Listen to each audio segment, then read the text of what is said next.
Our story begins inside of the Jedi Council chambers on Coruscant as the Council Masters have gathered for an important request from the Senate itself. Jedi Padawan Ahsoka Tano has recently been captured in the Coruscant underworld after being seen with Asajj Ventress. The evidence on Ahsoka being guilty for the murder of Letta Termund was stacking up rapidly. When she died, only Ahsoka was in the cell with her. Ahsoka's escape path was also littered with dead clone troopers, and she chose to run instead of explaining herself. She was seen with Ventress. She was caught next to a crate of nanodroids.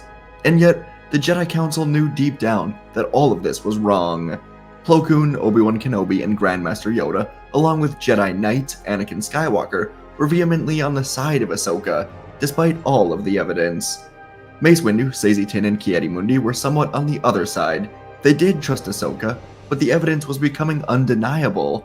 But all of the Jedi were in agreement on one thing. They wanted to give Ahsoka a fair Jedi trial, in accordance with Jedi tradition. The Jedi would figure this out for themselves. They didn't want the Senate getting into their affairs. Even Windu knew that letting the Senate decide the fate of the Jedi could start them down a path that there was no coming back from. So when the hologram of Tarkin appeared before the Council and requested that Ahsoka be expelled from the Jedi Order so that she can be tried in a military court rather than just a Jedi trial, the Senate believed a Jedi trial would be biased. So Tarkin requested she be expelled, and Windu stared at him with a cold gaze, telling the Admiral that the Council will make its own decisions on what to do with Ahsoka, not the Senate. Tarkin stared back, then nodded slightly before the hologram blinked away. Immediately, Obi-Wan said they cannot expel Ahsoka. They must stand together with her, not against her. They all know deep down she is innocent. Mundi said that there is strong evidence against her, and Saesee Tiin reminded everyone she was in possession of nanodroids, and Windu looked around before saying that if they deny this request to expel Ahsoka, then it could be seen as opposing the Senate, and that could put the entire Jedi Order in danger. But Plo Koon spoke up, saying that if Senate opposition gets in the way of doing what is right as Jedi, then the Order is already dead. And this hit hard for many of the Jedi in here that felt the old Jedi ways were falling away. And so Yoda said that they will go to the Chamber of Judgment, and the Force will guide them. And so, in this chamber, Ahsoka soon rose up on a platform, with Anakin anxiously watching. Anakin couldn't stop pacing. All of this was driving him crazy. Ahsoka could never do what she was being accused of. And so, when Yoda asked how she pleads to the murder and bombing charges, Ahsoka said not guilty. The counselors laid out all of the evidence against her, but Ahsoka still said that they were being deceived. So Windu asked who was deceiving them. Was it Ahsoka? Was it Ventress? Or someone else? Ahsoka remembered her interactions with Ventress. She tried to remember anything else of note. And then something clicked. Barriss. She yelled up to the Jedi that she told Barriss Offee where she was going to be. The council members looked to each other with surprise and said they must speak with Barriss. It's possible she is setting Ahsoka up. So the Jedi Council sent Plo Koon, Mace Windu, Saesee Tiin, and Shaak Ti to scour the temple to try and find Barriss. Ahsoka was deemed not guilty for now, but Anakin and Obi-Wan were assigned to put her back into the temple cells until this is resolved. Across Coruscant, Chancellor Palpatine was alone in his office when Admiral Tarkin entered. The two of them had a mutual agreement throughout this war that the Republic should take more drastic action in battle against the Separatists. Both of them knew that a stronger system of government, one with heavy militarization, more like an empire than a republic, was necessary to ensure safety and security in the galaxy. And so today, Tarkin informed the Chancellor that the Jedi are refusing to expel Ahsoka Tano from the Order, and instead they are giving her an internal trial. Palpatine said this is not good, but also it's not shocking from the corrupt Council. Palpatine went into deep thought before saying they can use this to their advantage, and with a rather sinister smile, Palpatine requested an immediate Senate hearing. In the Jedi Temple, the Council members were searching all over for Barriss. They began to wonder if she was spying on Ahsoka's trial, because her room was empty, and she wasn't in any of the training rooms or archive areas. More Jedi were secretly sent into Coruscant cafes, refugee centers, libraries, or wherever else Barriss could be. They needed to find her before the Senate does anything bad. And in the Senate, once everyone was gathered, Palpatine began to slander the Jedi Council, telling everyone that despite the mountains of evidence against Ahsoka for the bombing of the temple hangar, the Jedi are refusing to give her up. Many senators began to boo or yell down about the Jedi being evil, and when everyone began to calm down, Palpatine said that it is with a heavy heart that he proposes a new vote to give him more emergency powers so that he can immediately authorize a strike or blockade of the Jedi Temple until they give up this Jedi traitor. And so the Senate voted, and with about a 75% majority, the decision was made to give Palpatine more power. Almost immediately, Palpatine ordered Tarkin to do whatever he sees fit to the Jedi. In the temple, Grand Master Yoda was standing alone in the council chambers, looking out of the window. The Coruscant traffic soon began to part like a tidal wave as dozens of Republic gunships emerged and began to surround the Jedi Temple, with their weapon systems activated. On the ground, hundreds if not thousands of Coruscant Guard clone troopers were suddenly on the stairs of the temple, waiting for their next orders. And once more, a hologram of Tarkin appeared in the chambers, and he told Yoda that the Jedi Council must either surrender peacefully, or they will be forced to surrender. And in the council, Yoda simply flicked his fingers, shutting off the hologram, asking the Force for any sort of answers. Yoda knew he was putting the entire Jedi Order in danger, but Plo Koon was right earlier. They must stand up for the Jedi that they know is innocent. And Yoda watched the clones begin to march towards the temple. In the temple cells, Ahsoka was alone. Obi-Wan went out to search local diners, and Anakin mysteriously disappeared. Ahsoka was scared and discouraged, but she was grateful for the trust from the council. She also knew that she was putting everyone in danger, and so she was considering surrender, when suddenly she felt a tight grip around her throat. Ahsoka scratched at her throat as it began to close, but there was nobody there. Someone was force choking her. Ahsoka struggled to breathe as she was suddenly lifted into the air off of her feet, her vision slowly going dark.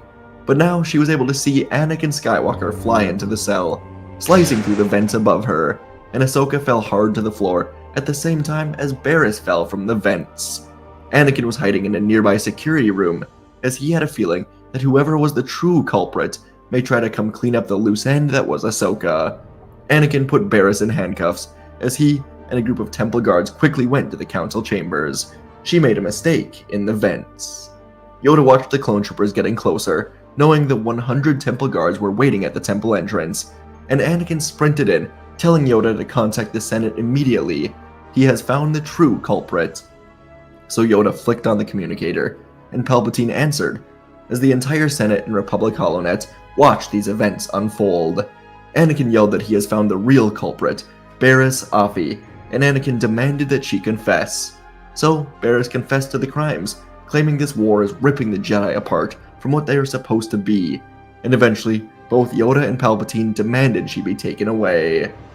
Palpatine kindly thanked the Jedi for getting to the bottom of this, and he said that the Senate apologizes for acting like they did, but the trust in the Jedi Order had been shaken. Yoda brushed him away, saying they just did what was right, and so the broadcast of Palpatine and the Senate would end, and Yoda contacted Tarkin once more. The Admiral responded, and he stared at Yoda with pure hatred. Yoda didn't exactly hide his feelings either, and he sternly told Tarkin to call off the temple blockade, saying that if Tarkin chooses to fight the Jedi, then he will lose that fight as well. Tarkin curled his lip in anger as he pulled up a different comlink, and he pulled all forces away from the temple. It was over. Ahsoka was innocent, and the galaxy felt a bit awkward for how all of this was handled. In the temple cells, Anakin sprinted down to Ahsoka, excitedly saying that they did it. She's been deemed innocent and free to be back in the Order. Ahsoka ran, giving Anakin a hug, genuinely thanking him for trusting her, and Anakin said he never had any doubts. Ahsoka remarked that she was surprised the Council trusted her, and Anakin said that she has Obi-Wan and Plo Koon to thank for that. They were her biggest supporters in the Council, and they were ultimately right. Ahsoka would soon be called into the Council chambers, where the members were waiting for her. She walked in to see all of them with proud faces. Ahsoka thanked them for believing, and Plo Koon stepped forward, saying her resilience and bravery in all of this was outstanding. And Windu said that these were her Jedi trials, and she is now a Jedi Knight. Ahsoka couldn't be happier. The faith in her from the Council ultimately led to her being a Knight, and Ahsoka would accept this new role with excitement. To celebrate, Anakin, Padme, and Obi-Wan would take Ahsoka down to Dex's diner for a nice dinner. That same night in Council, Mace Windu and Yoda would meet alone. They wondered if they should separate from the Senate, but ultimately, they knew there was no choice here. The Sith were working with the Separatists, and so the Jedi knew they must continue to fight. The war would go on, and as it did, Ahsoka would begin to get more and more missions as the lead general. The 501st was often split in half, if 2 battles were needed to be fought, and throughout the next many months, Anakin and Ahsoka would continue to fight as generals for the 501st. Ahsoka would unfortunately not be present on Ringo Vinda when Tup underwent some sort of psychosis break due to a malfunction of his inhibitor chip. Ahsoka was with a group of commando clones on Felucia for an undercover month-long mission during the entire inhibitor chip investigation, and she would learn of Tup's and Five's death weeks after it happened. Battles would continue, the Separatists would keep getting pushed back, and Ahsoka would join Obi-Wan and Anakin in the Outer Rim sieges. Battle after battle would go on, with the Sith behind the curtain pulling all of the strings, until all of it would culminate in an attack on Coruscant. Anakin, Obi-Wan, and Ahsoka were on Nirvana when the attack was launched, and all 3 of them were called back to rescue Chancellor Palpatine, who was just captured by the Separatists. And so the 3 of them took off with the 501st back to Coruscant. In the space battle above the planet, Ahsoka was a welcome addition to the battle, and she expertly flew between Skywalker and Kenobi, using her years of lessons next to Anakin to help her guide through the fray of droid ships. Eventually, all 3 of them would board the Invisible Hand flagship, sensing the presence of Dooku on this ship. Ahsoka said this was probably a trap, and both Skywalker and Kenobi laughed, saying of course it is, and now they will spring the trap.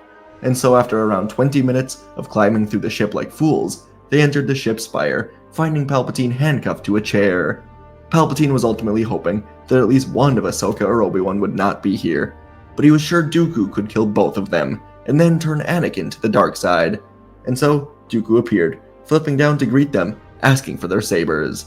This, of course, did not work, as all 3 of the Jedi ignited their blades and began to duel with Count Dooku, and Dooku would handle all 3 of them well, finding ways to separate the Jedi, taking on just one at a time, and soon he moved up the stairs, shooting lightning at Ahsoka to push her away. Taking on Skywalker and Kenobi, Dooku kicked Anakin in the face before grabbing Obi-Wan with the Force, throwing him hard into the nearby balcony. Obi-Wan was knocked out cold, and Dooku dragged the balcony down on top of him before turning back to Anakin and Ahsoka.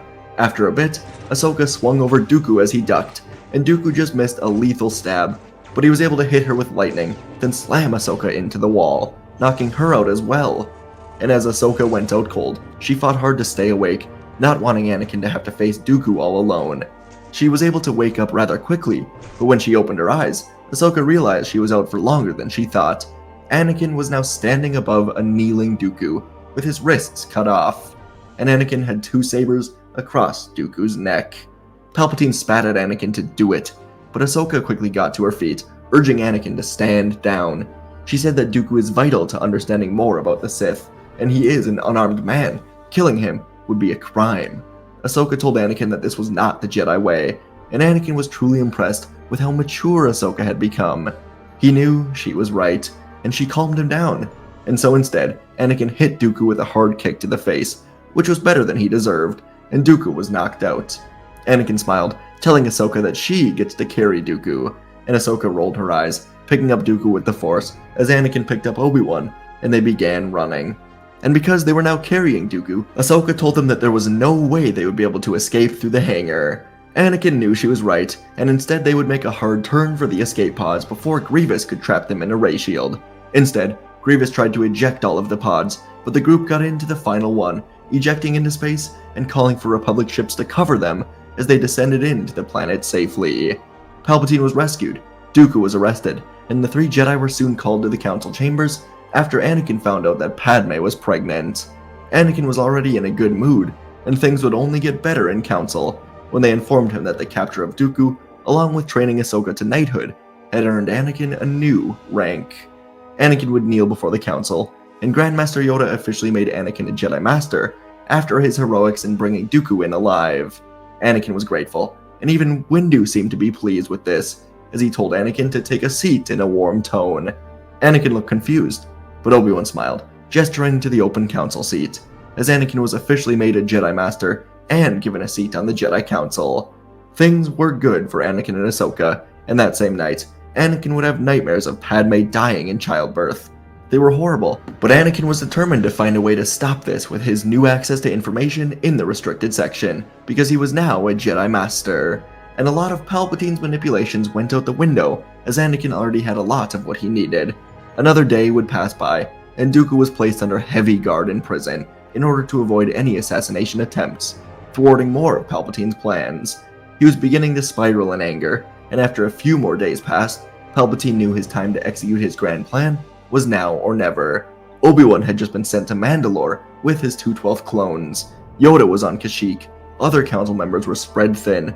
The temple was devoid of many masters, and the council just decided to send Ahsoka, Kit Fisto, and Saesee Tiin to Utapau to take down General Grievous.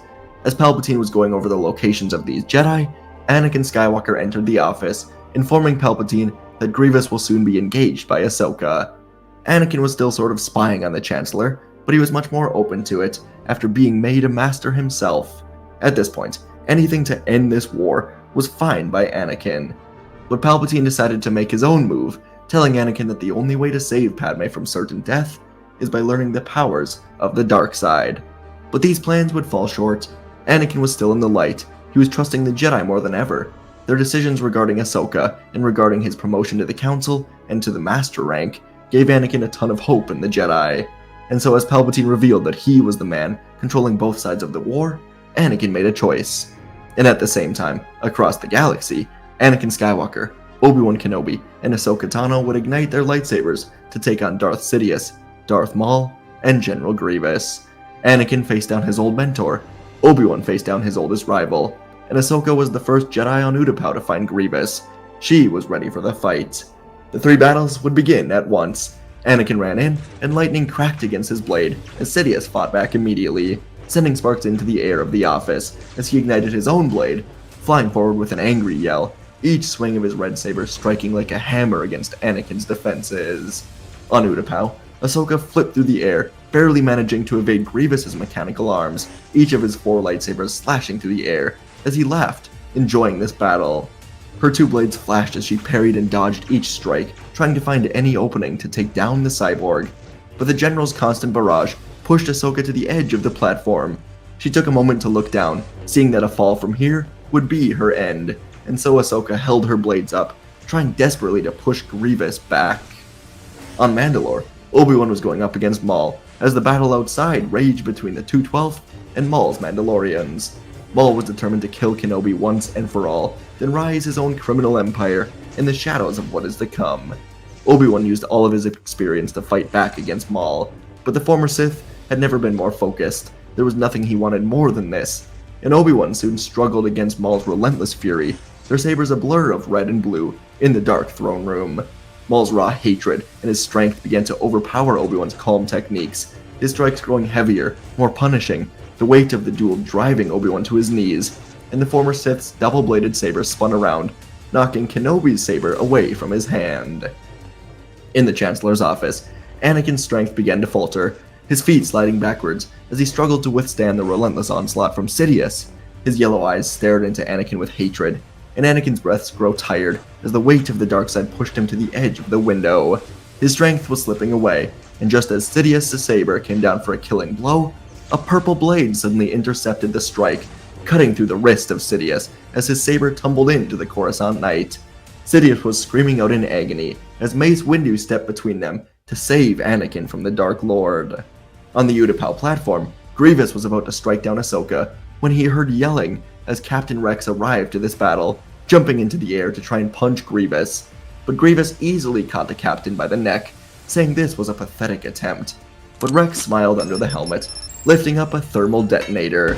Grievous yelled out as the detonator suddenly exploded, and Ahsoka used the Force to shield herself and pull Rex away, as Grievous got the most of it, flying backwards hard into the wall, all of his sabers flying away as he was nearly defeated. And in the throne room on Mandalore, as Maul swung to deliver the final blow on Kenobi, a blaster bolt clipped his arm, forcing him to drop his saber. Commander Cody charged into the room, his blaster aimed at Maul, firing at him as Maul was using the Force to redirect the blaster bolts. Cody was providing Obi-Wan with the precious seconds he needed, as Obi-Wan called his saber back to his hand with the Force, sprung into action, seeing an opening to defeat Maul. And so across the galaxy on Coruscant, Utapau, and Mandalore, it all happened in the same exact moment. Anakin used Windu's intervention to drive his blade through Sidious's chest. Ahsoka flipped forward, cutting off Grievous's head as he struggled to recover from the detonator. And Obi-Wan slashed his own saber right through Maul's midsection again, as Cody distracted him. All 3 of the greatest enemies to the Republic died in unison, as the 3 Jedi were saved by their allies. Windu told Anakin that he has done well, and he has proven Qui-Gon and the prophecy correct. Ahsoka hugged Rex as he was clinging to life from the detonator explosion, and Rex said he would always be proud to serve under Ahsoka's leadership. Cody told Obi-Wan he couldn't let the Jedi Master have all the fun in here. It was over. The war could finally end. And everything would be revealed as Dooku saw everything he worked for come undone. Grievous and Sidious were dead. The Separatist leaders were found and arrested on Mustafar. The droids were shut down completely. And in Dooku's final moment before facing life in prison, he chose to try and save the Republic by admitting the truth about Palpatine. The Jedi, Senate, and citizens of the galaxy would ultimately unite as both Separatists and Republic realized they were manipulated from the start of all of it. In the months that would go on, Padme would give birth to twins, and Anakin would choose to stay in the Order, as they would eventually be Jedi. On Kamino, the cloning program was shut down, and the funding for it was instead redirected to helping the clones survive without the war, including Rex, who made a full recovery after all, and it was also put heavily into rebuilding planets ravaged by a war that neither side truly won. In the end, Mon Mothma would be made Chancellor for a rebuilding Republic that would see a new era of peace. And folks, that is our story for today. This is one that I really liked, really enjoyed. The final battle, having all three of them kind of climactically win at the same time with help from Windu, Rex, and Cody, I think it was good. I enjoyed that, so I hope you did as well. The ramifications of the Jedi kind of opposing the Senate was something I wanted to explore, because in that arc, they're all like, well, if we trust in Ahsoka and believe in her... I mean, I get why they did what they did. I think they ultimately had no real choice, but I wanted to explore this path as well, with them just trusting Ahsoka and the entire Jedi Order nearly being wiped out at the beginning because of it, so wanted to go that path. Hope you guys enjoyed this one. Let me know what you thought, and I'll see you in the next video.